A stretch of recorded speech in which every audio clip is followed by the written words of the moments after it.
রায়গঞ্জ পৌরসভার কর্মীদের একাংশ কেন বললেন আগে বকেয়া বেতন মিটিয়ে দিন তারপর কাজে যোগ দেব। এই প্রশ্নই সোমবার সকাল থেকে ঘুরপাক খেতে শুরু করে রায়গঞ্জ শহর জুড়ে। সোমবার সকালে রায়গঞ্জ পৌরসভার সামনে জমায়েত ও বিক্ষোভে সামিল হন পৌরসভার একাংশ কর্মী।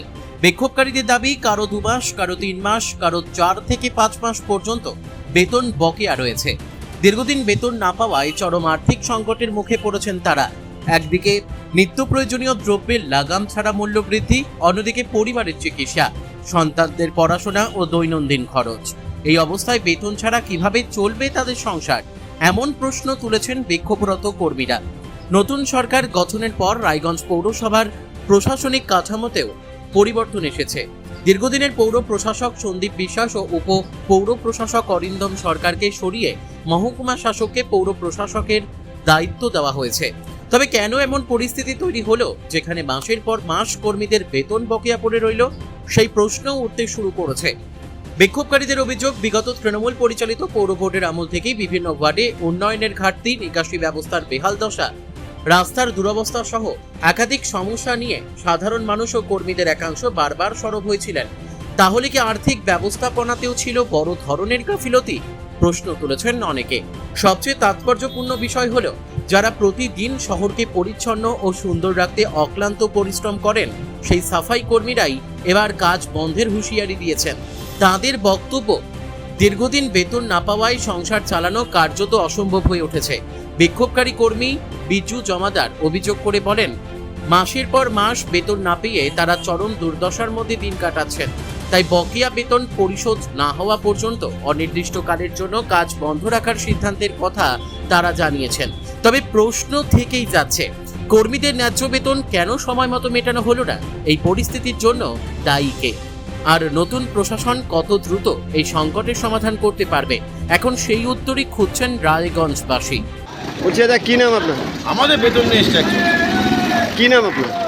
আমার নাম বিজু জমাদার, সমিতির হসপিটাল কোয়ার্টারের সেক্রেটারি। আজ কি বিক্ষোভ দেখাচ্ছেন পৌরসভার বিক্ষোভ, সামনে? আমাদের বকেয়া বেতন আমাদের মিটিয়ে দিতে হবে, তবে আমরা কাজে যোগদান দিব। এর আগেও তো বহুদিন ধরে এই আন্দোলন করে আসছেন আপনারা। বহুদিন ধরে তো এই চোর দল বসেছিল, তো বহুদিন তো থাকবেই। আমাদের অন্যায়টা কি বলতো, সকালবেলা উঠে নিয়ে আমরা শহরকে পরিষেবা দিই, এটাই আমাদের অন্যায়। তো এর আগেও তো পৌরসভা থেকে কথা দিয়েছেন। আমাদেরকে এখন অথরিটিটা বলে যে তোমাদের তো এক্সট্রা রোজগার আছে। আরে এক্সট্রা রোজগার কি আছে?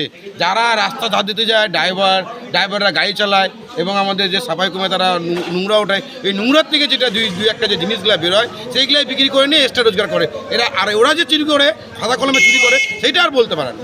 আমাদেরকে বলে তোমাদের এক্সট্রা রোজগার আছে। কি এক্সট্রা রোজগার আমাদের আছে? এখানেই তো বেতন ঠিক মতো পায় না, তো এক্সট্রা রোজগার কী করবে মানুষ?